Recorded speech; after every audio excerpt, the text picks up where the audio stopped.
Even when we try to do meditation, the fact we take this gross material physical body as real does not give us anything except imaginary experiences of concepts. We build up concepts, we build up anticipations, we build up expectations, we build up stages of higher realization, we build up our own ideas of God and peace and happiness and bliss, and try to live in that imagination as long as we can in the name of meditation. But all the time, we are waiting when we can finish that meditation session and get back to the business of the real physical world. We can't get out of it. People do meditation for several hours a day, and after several hours, they are back to what they think is the real world. What are we doing? We are doing the natural thing. We are merely expressing our experience.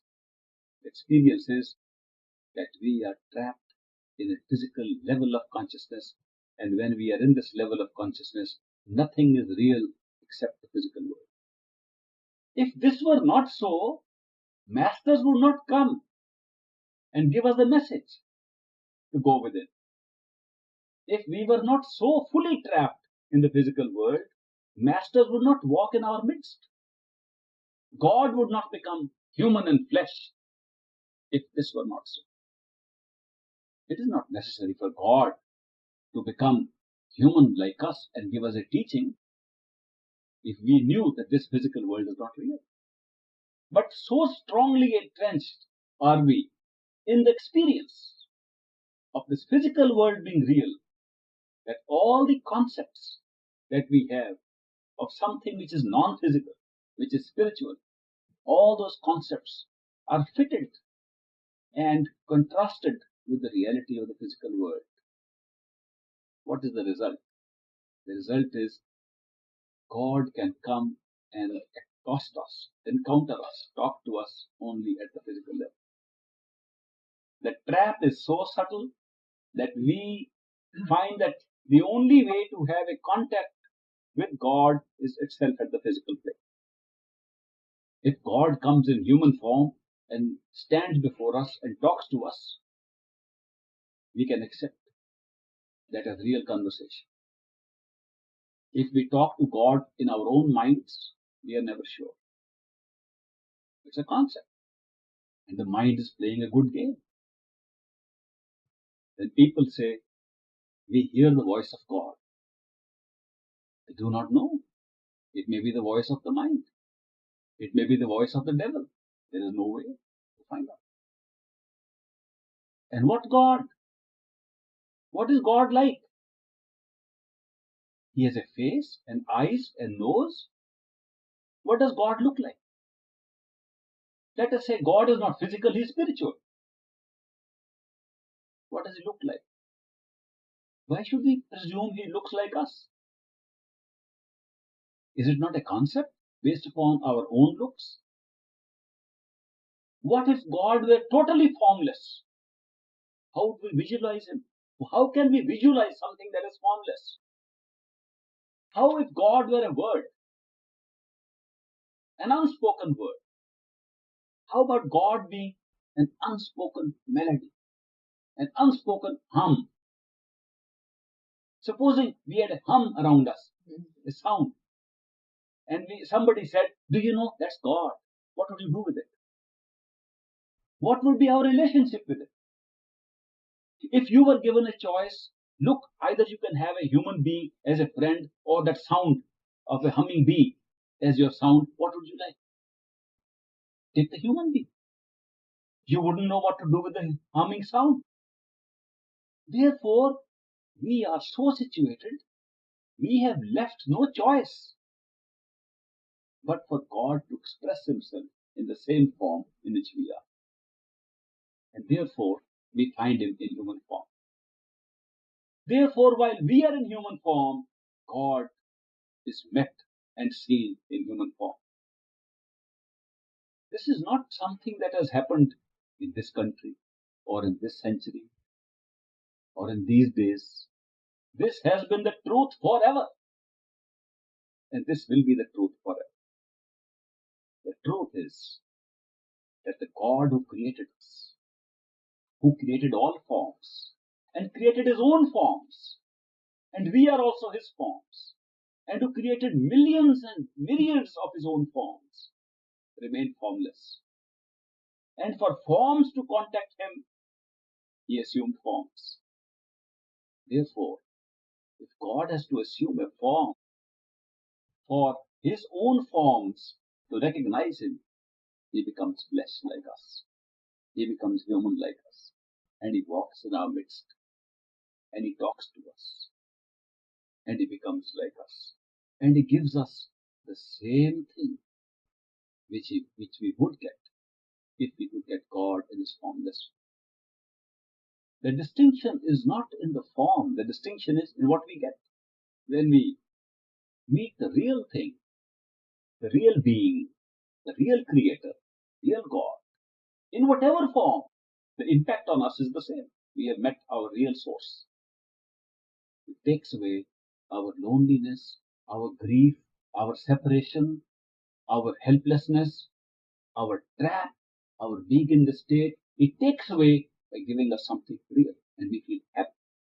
We get intoxicated. We get a strange joy. We do not know how to describe it. We want to run out to the streets and tell people we found it. But then the people say you are crazy. So we keep quiet.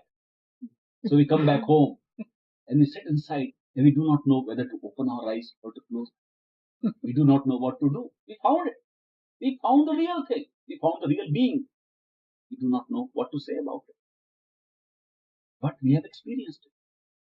When such an encounter takes place, that we can meet the Creator, God, in human form, it has such a strong impact upon us that we don't want to lose that experience. The physical experience is temporary because our physical bodies are temporary. And if God takes a physical form and comes in our midst, he also comes in a temporary vehicle, in a temporary form. We don't want to miss it. We don't want to lose it. We want to be close to it. We have experienced love for that form. Therefore, we want to find a form that does not die, a form that does not go away. And therefore, we go within to see, is there a form which does not go away? Is there a form that is not based upon the physical presence of God? And thus we discover the form of God which is not physical. See the starting point? It is never the other way around, that you first have an experience of the spiritual form of God and then you come across and see him in all human beings. Like some people claim it should be. The mind claims it should be in that order. First, develop faith, develop the feeling or an experience of the presence of God within you, and then you will see God and love in everybody. People are waiting for that for centuries. They're waiting everywhere. They're waiting in this country. Ultimately, they become skeptics. They become atheists. It doesn't work that way. On the other hand, when you meet the human form with which you fall in love, you want that presence to be there all the time. And that presence is not there all the time. Then you want to develop that contact within. And the pull within establishes a form which is not the same as human, but is real. That is how the journey within starts. The starting point in our situation is physical. From the physical we move to the spiritual, not the other way around. The wonderful thing about this process of moving on the spiritual journey is we have a point of reference.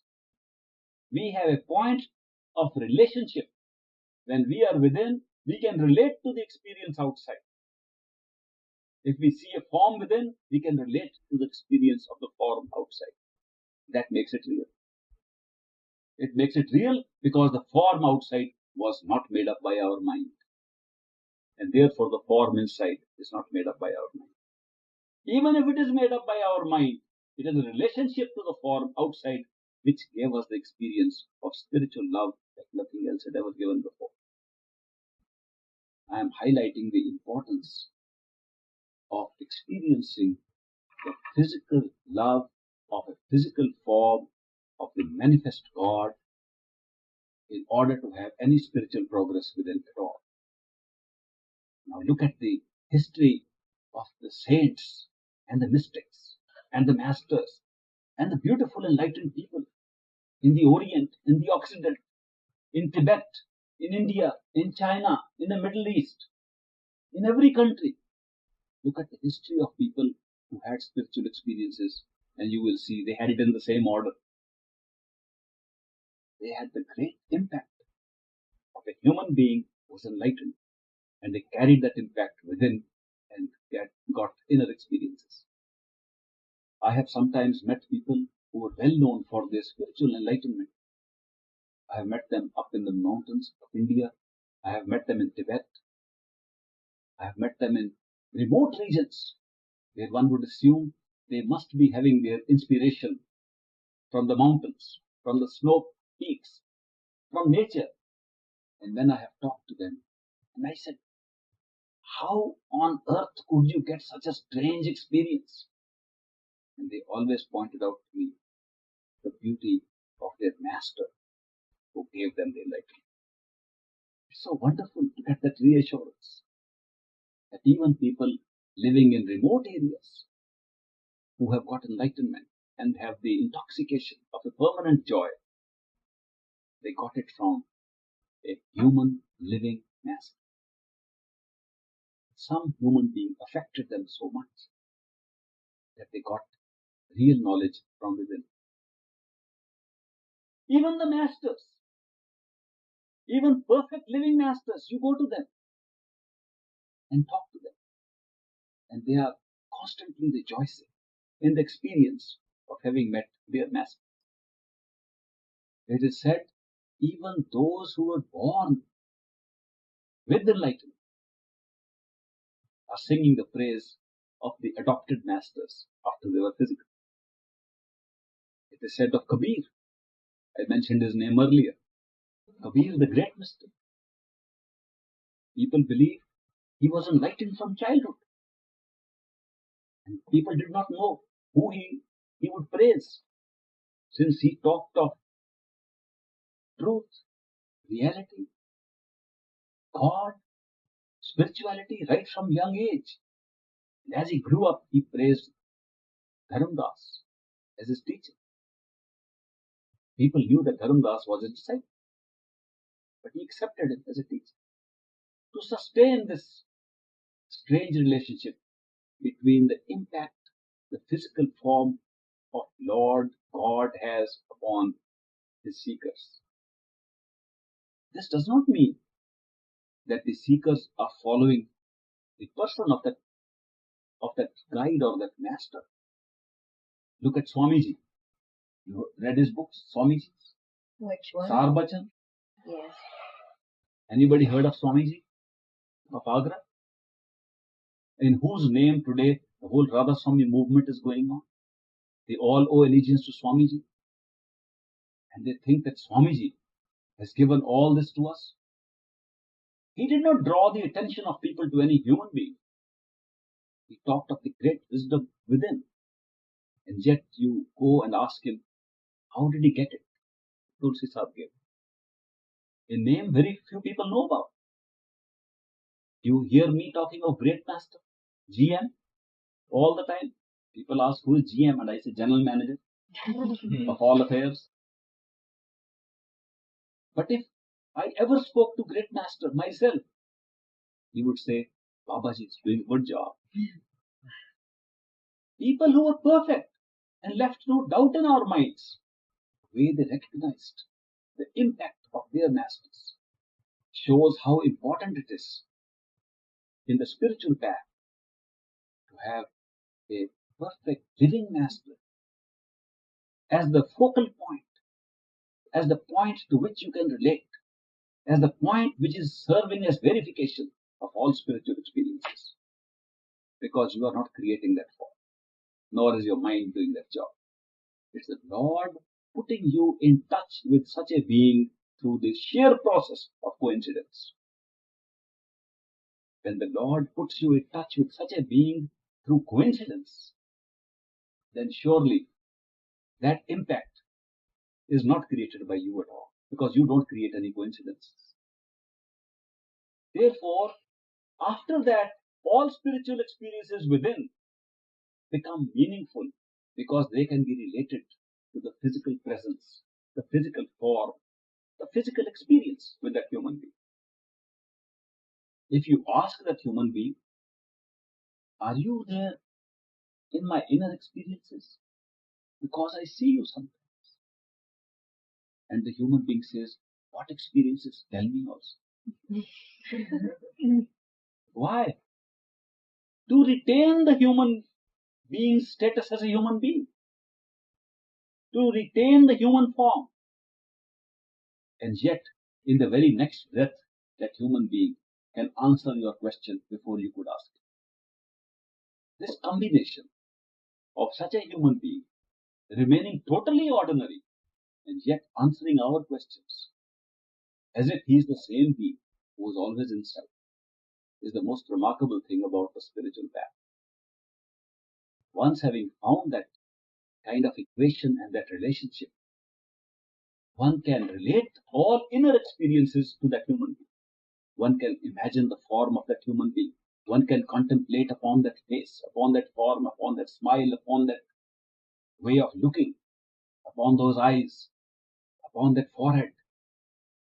One can look at, remember the voice, one can remember the words, and as one contemplates on the face, form, words, sound of that human being, it becomes more and more real within and gets merged with the real eternal form of our own Creator, which we would never have understood but for this relationship. In truth, the real form of God, which manifests as the spiritual master for each one of us, is the form of sound and light within. That is the true master. But there is no way to communicate with that master. There is no way to understand that master. There is no way to understand God in that form except through mental conjecture, through mental concept, which drives us away from the reality. But when we have that experience with a human being outside, we recognize the same human being in the same light and sound within. And we move from the transient physical form of the Lord in the form of a physical living form of a master to the permanent non-transient form of the Lord and the master who is within. Our real spiritual master is always within us. And we have access to that master 24 hours throughout our life. He never goes away. He's always there. We go away by diverting our attention. He never goes away. We go away because we do not have adequate contact with him. But when we establish the contact outside and experience love and devotion, that love and devotion makes the inner contact more real. And the same face, the same form can be seen in the illumination and light within. And then even if we do not see the face, the light itself is always the same face. It is a strange experience. Go with it. Go within and see the light. And see what it means as a concept and as an experience. Go within and see the light, the flickering of light, the expansion of light, the big light ball coming, the flame coming and disappearing, and leaving no impact on you. And look at that light as the form of the master that you saw. And see his face in that light. And see his feet in that light. And see the light emanating from the form that you saw outside. You are drawn to it and you know this was the real form of the master. Why? Because one is a mental concept, the other is real. But there is no real verification of what I am saying now except going within.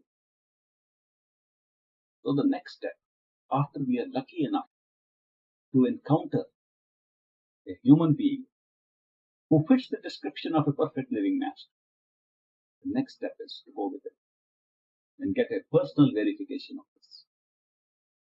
The spiritual path is the most beautiful path because it is not based upon blind faith. It is not based upon blind belief. It is based upon day-to-day experience. Every other intoxication in this world disappears after a while and we have a hangover. But the intoxication of happiness, of being able to remember the beloved who is real, the Lord who is real, one who is real, whose form we can see, visualize, imagine, contemplate, that intoxication does not go. No way to take it off. That is why the spiritual way takes us to a verified experience. And the confidence of a verified experience is so different from the speculative mental conjecture about possible spiritual paths.